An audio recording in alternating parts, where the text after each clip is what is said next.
সিনেমাটির শুরুতে আমাদের বলা হয় জাপানের এক মিটিকান রানীর কথা। সেই রানীর কাছে জীবন আর মৃত্যু দেওয়ার শক্তি ছিল।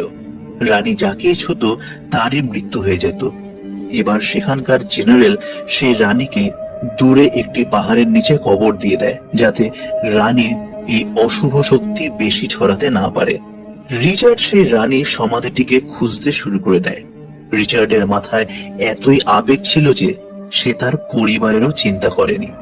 রিচার্ডের একটি মেয়ে ছিল যার নাম লারা, যাকে রিচার্ড একা ছেড়ে চলে যায়। এরপর সিনেমাতে লারাকে দেখানো হয় যে একজন বক্সার হয়ে গিয়েছিল। তখনই সেখানে ক্লাবের মালিক আসে আর তাকে বলে যে তোমার মেম্বারশিপ কিন্তু এখনো বাকি আছে। এখান থেকেই লারার জীবনের ব্যাপারে আমরা জানতে পারি। লারার বাবা রিচার্ড সে রানীকে খুঁজতে বেরিয়েছিল। রিচার্ড আর কখনো ফিরে আসেনি। এরপর সেখানকার সরকার ঘোষণা করে যে রিচার্ড মারা গেছে। কিন্তু লারার কাছে পয়সার কোনো অভাব ছিল না। লারার বাবা তার জন্য অনেক সম্পত্তি রেখে গিয়েছিল, কিন্তু লারা এই কথাটা কিছুতেই মানতে রাজি ছিল না যে তার বাবা মারা গেছে। লারার বাবার বিজনেস পার্টনারও লারাকে বারবার বোঝায়, তাও লারা সম্পত্তির কাগজে সই করতে রাজি হয় না। লারার মনে হতো তার বাবা এখনো বেঁচে আছে। শেষ পর্যন্ত লারার বাবার বিজনেস পার্টনার তাকে রাজি করিয়ে ফেলে সম্পত্তির কাগজে সই করবার জন্য। এটা যদি না করা হতো তাহলে তাদের সব সম্পত্তি নিলাম হয়ে যেত। এর সাথে লারা যখন সম্পত্তির কাগজগুলিতে সই করছিল, তখন সে জানতে পারে যে লারার বাবা তার জন্য একটি জাপানিজ পাজলও রেখে গিয়েছিল। ওই পাজলটি সমাধান করবার পর ওই পাজলের ভেতর থেকে লারা একটি সিক্রেট নোটও পায়। আর যখন সে ওই নোটটি পড়ে, তৎক্ষণাৎ সে বুদ্ধি প্রয়োগ করে আর সেই ঠিকানায় চলে যায় যে জায়গায় তার বাবার সমাধি ছিল। লারা সেখানে গিয়ে তার বাবার সমাধির উপরে লেখা তার বাবার নামের প্রথম লেটারটিকে সে হাতের আঙ্গুল দিয়ে চাপে, আর সে যেই চাবিটি পেয়েছিল ওটা দিয়ে খোলে। তখন ওখানের একটি গুপ্ত জায়গার দরজা খুলে যায়, যেখানে গিয়ে লারা বুঝতে পারে যে তার বাবা তার অধিকাংশ সময় কোথায় কাটাতো। সেইখানে লারা একটি ক্যামেরাও দেখতে পায়, যাতে তার বাবার একটি মেসেজও রেকর্ড করা ছিল। যখন লারা ওই ভিডিওটি দেখে, তখন সে দেখতে পায় যে তার বাবা তাকে বলছে যে আমি যখন এটা প্রমাণ করবার জন্য বাড়ি থেকে চলে গিয়েছিলাম যে সুপারন্যাচারাল পাওয়ার বলে কিছু আছে, তখনই জাপানের এক রানীর ব্যাপারে আমি জানতে পারি, আর আমি তাকে খোঁজার জন্য বেরিয়ে পড়লাম। তোমার মাকে হারিয়ে আমি খুব মানসিক আঘাত পেয়েছিলাম, আর এই কারণে আমি সেই রানীটির সমাধিস্থল খুঁজতে বেরিয়ে পড়লাম, যাতে তোমার মাকে আমি স্পিরিটের জগৎ থেকে ফিরিয়ে আনতে পারি। আর এবার তোমাকে আমার সেই কাজ সম্পূর্ণ করতে হবে। তোমাকে সেই রানীর সম্পর্কিত সমস্ত তথ্য নষ্ট করতে হবে, যাতে সেগুলো যেন কোনো খারাপ মানুষের হাতে না যায়। এইবারে লারা যখন এই মেসেজটি দেখে, তখন সে ওই জায়গায় থাকা সব জিনিসগুলি দেখতে থাকে। আর যখন লারা সেখানে থাকা সব ইনফরমেশন গুলি পড়ে, তখন সে জানতে পারে তার বাবাকে কে সাহায্য করেছিল। লারা তার বাবার কিছু জিনিস বন্ধক রেখে বেশ কিছু টাকা জমায় আর হংকং এর উদ্দেশ্যে রওনা দেয়। তারা খুব তাড়াতাড়ি সেই জায়গাটা খুঁজতে শুরু করে দেয়। সেই জাহাজে শেষবারের মতো তার বাবাকে দেখা গিয়েছিল, কিন্তু যখন লারা সেখানে জাহাজটি খুঁজছিল, তখনই সেই জায়গায় কয়েকটি চোর তার ব্যাগ ছিনতাই করে পালিয়ে যায়। কিন্তু চোরগুলি ভুল করে লারার ব্যাগ চুরি করেছিল। লারা সেই চোরগুলিকে ধাওয়া করে আর তার বক্সিং স্কিলের মাধ্যমে তাদের হারিয়ে দেয়। এর ফলে চোরগুলি লারার ব্যাগ লারাকে ফেরত দিতে বাধ্য হয়। কিন্তু এবার লারা সেই জাহাজটিকে খুঁজে পেয়ে যায় যেটি সে খুঁজছিল। সেই জাহাজের মালিকের সাথে যখন লারা কথা বলে, তখন ওই জাহাজের মালিক লারাকে বলে যে আমার বাবাই তোমার বাবাকে সাহায্য করেছিল, কিন্তু আমার বাবাও তোমার বাবাকে সাহায্য করবার পর আর কখনো ফিরে আসেনি। আমি জানি না যে আমার বাবা আদৌ জীবিত আছে নাকি মারা গেছে। এবার লারা ওই জাহাজের মালিককে বলে যে আমরা দুজন একসাথে মিলে আমাদের নিজেদের বাবাকে খুঁজতে পারি, কারণ লারা তার বাবার দেওয়া ইনফরমেশন থেকে সেই দ্বীপের ব্যাপারে জানতে পেরে গিয়েছিল। কিন্তু লারা এটা জানতো না যে সেই দ্বীপটি ঠিক কতটা বিপজ্জনক ছিল। এই কারণে জাহাজের সেই মালিক ওই দ্বীপে যেতে রাজি হয় না। কিন্তু যখন লারা জাহাজের মালিককে কিছু টাকার লোভ দেখায়, তখন সে লারাকে সাহায্য করবার জন্য রাজি হয়ে যায়, কারণ জাহাজের মালিকের উপরও অনেক ঋণের বোঝা ছিল। এবার এই যাত্রার সময় লারা তার বাবার সমস্ত পাজলগুলি সমাধান করে, আর যার ফলে সে জানতে পারে যে সেই রানী কিউইকোর পেছনে আরো অনেক শত্রুপক্ষ ছিল, যারা সেই রানীর সন্ধান করছিল। এবার যখন লারা সেই পাজল সমাধান করতে করতে জাহাজে ঘুমিয়ে পড়েছিল, তখন হঠাৎ এক ঝটকা লাগায় তার ঘুম ভেঙে যায়, কারণ তাদের জাহাজ সেই দ্বীপে পৌঁছে গিয়েছিল, আর সেখানে সমুদ্রে খুব ভয়ঙ্কর ঢেউ আসছিল। এই কারণে সেই জাহাজের মালিকটি যখন জাহাজটিকে নিয়ন্ত্রণ করতে পারছিল না, তখন সে লারাকে সমুদ্রে ঝাঁপ মারতে বলে। লারা তখন তার বাবার সমস্ত কাগজপত্র গোছাচ্ছিল, আর ঠিক তখনই একটি বিশাল বড় ঢেউ এসে লারাকে সে ঢেউয়ের সাথে ভাসিয়ে নিয়ে যায়। কিন্তু সেই দুর্যোগ এত ভয়ঙ্কর ছিল যে লারা তার থেকে বাঁচবার জন্য সমুদ্রে ঝাঁপ মারে, এবং তাদের সেই জাহাজটির সাথে একটি পাথরে ধাক্কা লেগে জাহাজটিও চুরমার হয়ে যায়। লারার যখন জ্ঞান ফেরে, তখন সে একটি গ্রুপের সামনে ছিল।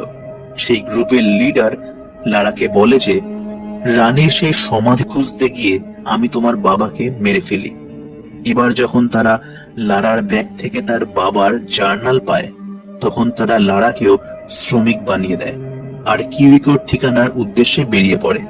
সেখানে জাহাজটির মালিকও ছিল। সে লারাকে সাহায্য করে, আর লারাকে সেখান থেকে পালিয়ে যেতে বলে। যখন লারা সেখান থেকে পালিয়ে যাচ্ছিল, তখন সে দৌড়াতে দৌড়াতে এক তীব্র ঢেউয়ের কবলে পড়ে জলে ডুবে যায়। লারা জলে ডুবেই যাচ্ছিল, ঠিক তখনই সেখানে সে একটি ভেঙে পড়া প্লেন দেখতে পায়। লারা সেটিকে ধরে নেয়, কিন্তু সে কি বার করতে পারত? লারার শরীরের ওজনে সেই ভঙ্গুর প্লেনটি ভাঙতে শুরু করে। তখন লারা মনে একটু সাহস সঞ্চয় করে, আর খুব জোরে দৌড়তে শুরু করে এক লাফ দেয়, এবং সে প্লেনটির প্রধান অংশটি ধরে ফেলে, আর সেটি ধরে ঝুলতে থাকে। সে বেচারি একটু নিঃশ্বাস নিচ্ছিল, কিন্তু তার ঠিক আগেই পুরো প্লেনটি ভেঙে নিচে পড়ে যায়। আর তখনই লারা সে ভেঙে পড়া প্লেন থেকে একটা প্যারাসুট পায়, আর সে প্যারাসুটটা খোলে এবং একটি জঙ্গলে ক্র্যাশ ল্যান্ডিং করে। এবার রাত নেমে আসে, এবং লারা সেই জঙ্গলে কাউকে দেখতে পায় না যে তাকে সাহায্য করবে। ঠিক তখনই সেখানে একজন লোক লারাকে দেখে পালাতে থাকে। লারা যখন সেই লোকটিকে পিছু করে, তখন জানতে পারে যে সেই লোকটি আর কেউ নয়, সে লারারই বাবা ছিল। লারার বাবা তার নিজের মেয়েকে এত বছর পর দেখে খুব খুশি হয়। খুশিতে তার চোখে জল চলে আসে। কিন্তু পরের দিন সকালে লারা তার বাবাকে সেই গ্রুপটি সম্বন্ধে বলে, যারা লারার বাবা সেই বইটি কেড়ে নিয়েছিল, যাতে সমস্ত ইনফরমেশন লেখা ছিল। এই কথা শুনে লারার বাবা খুব রেগে যায়, আর বলে, লারা, তুমি কি আমার মেসেজটি শোনোনি? আমি ওই মেসেজে বলেছিলাম যে তোমাকে ওই সব জিনিসগুলি নষ্ট করে দিতে। তুমি কি জানো এর জন্য এখন সমস্ত পৃথিবী বিপদের মুখে? আর তখনই লারা খুব তাড়াতাড়ি সেই গ্রুপটি যেখানে ছিল সেই দিকে দৌড়াতে থাকে, আর তীরের মাধ্যমে সেই গ্রুপের উপর আক্রমণ করে। সেই লোকগুলি রানীর সেই সমাধি তো খুঁজে পেয়ে যায়, কিন্তু তার প্রবেশদ্বার কোথায় ছিল সেটা তাদের জানা ছিল না। সেখানে লারার বাবা রিচার্ডও পৌঁছে যায়। লারার বাবাকে সেই গ্রুপের লিডারটি আটক করে নিয়েছিল। এবার লারাকে সমাধিতে প্রবেশদ্বারের পাজলটি সমাধান করতে হতো। লারা নিজের বুদ্ধি প্রয়োগ করে সেই পাজলটি সমাধান করে ফেলে, আর ওই সমাধির প্রবেশদ্বার খুলে যায়। এবার তারা সবাই এক এক করে সেই গুহাটির ভেতর আসে, কিন্তু সেখানে তাদের এক ভুল পদক্ষেপের জন্য সেই গ্রুপের এক সাথীর জীবন কেড়ে নেয়। তারা সেখানে একটি খাদ দেখতে পায়, যেখানে অনেক কঙ্কাল পড়েছিল। এই দেখে তারা খুব আতঙ্কিত হয়ে পড়ে। সেখানে একটি দেওয়ালে তারা আরো একটি পাজল দেখতে পায়। যখন তারা সেই পাজলটিকে দেখছিল, ঠিক তখনই সেই গুহার দরজা ভেতর থেকে বন্ধ হয়ে যায়, আর তাদের পায়ের তলার মাটিও সরে যাচ্ছিল। লারাও মাটির নিচে পড়তে পড়তে কোনো ক্রমে বেঁচে যায়। এবার যখন তাদের নজর আবার সেই দেওয়ালে পড়ে, তখন ওই পাজলই সেই জায়গা থেকে বেরোনোর রাস্তা ছিল। এবার লারা সেখানে বিভিন্ন আকারের ও বিভিন্ন রঙের গ্লু লাগাতে থাকে, কিন্তু কোনো গ্লুই সেখানে ফিট হচ্ছিল না। তখন লারা বুঝতে পারে সবুজ রঙই হলো স্বাধীনতার রং, আর তখনই সে নীল আর লাল রংকে মিক্স করে সবুজ রং বানায়। এরপর সেখানকার দরজা খুলে যায়। সেই দরজা খোলার পর তারা সেই রানীর সমাধি দেখতে পায়। এবার তারা যখন সেই সমাধির উপরের ঢাকনাটি সরায়, তখন সেই রানীকে একটি সাধারণ মানুষের মতোই দেখায়, কিন্তু দেখতে দেখতে সেটা কঙ্কালে রূপান্তরিত হয়ে যায়। যখন সেখানে ওই গ্রুপের লিডারের এক সাথী ওই রানীর শোকে সমাধি থেকে উঠাতে যায়, তখন তার হাতে ইনফেকশন হয়ে যায়, আর এক যন্ত্রণাদায়ক ইনফেকশনে তার মৃত্যু হয়। এরপর লারা যখন সেখানকার সমস্ত পাজল আর পেন্টিং গুলো দেখে, তখন সে বুঝতে পারে যে সেই রানীটি কোনো জাদুকর ছিল না, আসলে সেই রানীটির কোনো ইনফেকশন হয়ে গিয়েছিল। সেই কারণে সেই রানীটি যাকেই স্পর্শ করত সে মারা যেত, আর সেই রানীটি মন থেকে নিজেকে স্যাক্রিফাইস করেছিল। সে চাইতো না যে তার জন্য সমস্ত পৃথিবীর মানব জাতি শেষ হয়ে যাক। রিচার্ড এবং লারা সেই গ্রুপের লিডারকে মানা করে বলে যে সেই রানীকে তাদের নিয়ে যাওয়া উচিত নয়, কিন্তু সেই লিডার তাদের কোনো কথা শোনে না, আর সেই রানীর একটা আঙ্গুল কেটে তার সাথে রেখে দেয়। এবার সেই লিডারটি রানীর একটা আঙ্গুল তো রেখে দিয়েছিল, কিন্তু তখন সেখানে রানীর ওয়ারিয়ার্সরা চলে আসে আর লারার উপর আক্রমণ করে। কিন্তু এবার একজন ওয়ারিয়ার এর হাত লারার বাবার সাথে লেগে যাওয়ার জন্য লারার বাবারও ইনফেকশন হয়ে যায়। লারা যখন তার বাবার কাছে যায়, তখন লারার বাবা তাকে বোঝায় যে আমাদের মধ্যে একজনকে এখান থেকে রানীর এই সমাধিটিকে ধ্বংস করতে হবে, যাতে এরপর আর কেউ এই সমাধিটিকে খুঁজে না পায়। আর এমনিতেও আমি আর বেঁচে থাকবো না, তাই তোমার এখানে আমাকে ছেড়ে যেতে হবে। লারা যখন এটা শুনে যে এত বছর পর নিজের বাবাকে কাছে পেয়েছিল, তখন সে খুব ভেঙে পড়ে আর খুব কাঁদতে থাকে। এরপর সে তার বাবাকে শেষবারের মতো চিরবিদায় জানায়, আর এই গ্রুপের লিডারকে খুঁজতে থাকে। লারা তাকে খুঁজেও পেয়ে যায় এবং লারা তাকে খুব মারতে থাকে, কিন্তু ওই লিডারটি লারাকেও মারতে থাকে। লিডারটি রানীর যে আঙ্গুলটি কেটে এনেছিল, লারা সেই আঙ্গুলটি লিডারের মুখে ঢুকিয়ে তাকে খাদে পড়ে থাকা সেই অসংখ্য কঙ্কালের স্তূপের মধ্যে ধাক্কা মেরে ফেলে দেয়, আর তখনই সমাধিটি বিস্ফোরণ হয়ে যায়। লারা খুব দ্রুত দৌড়াতে থাকে, আর গুহার বাইরে যাওয়ার পথের সামনে সে চলে এসেছিল, কিন্তু তখনই সে সেখানে আটকে যায়। ভাগ্যক্রমে সেখানে ওই জাহাজের মালিক ছিল যে লারাকে বাঁচিয়ে নেয়। সেখানে একটি হেলিকপ্টার চলে এসেছিল। ওই হেলিকপ্টারটি হাইজ্যাক করবার পর ওখানে থাকা সবাই একদম সুস্থভাবে সেই দ্বীপ থেকে বেরিয়ে আসে। এবার লারাকে আমরা লন্ডনে দেখতে পাই।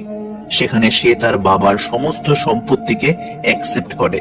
এবার যখন লারা নিজেদের সেখানের কোম্পানির লিস্টগুলি দেখছিল, তখন সে এমন একটি কোম্পানি খুঁজে পায় যারা সুপার ন্যাচারাল আর্টিকেল হাসিল করে দুনিয়ার উপর কবজা করতে চাইছিল। আর সেই কোম্পানির মালিক আর কেউ না, ইনি হলেন সেই মহিলা যিনি তার বাবার বিজনেস পার্টনারও ছিলেন, যাকে আমরা এই সিনেমাটি শুরুতে দেখেছিলাম।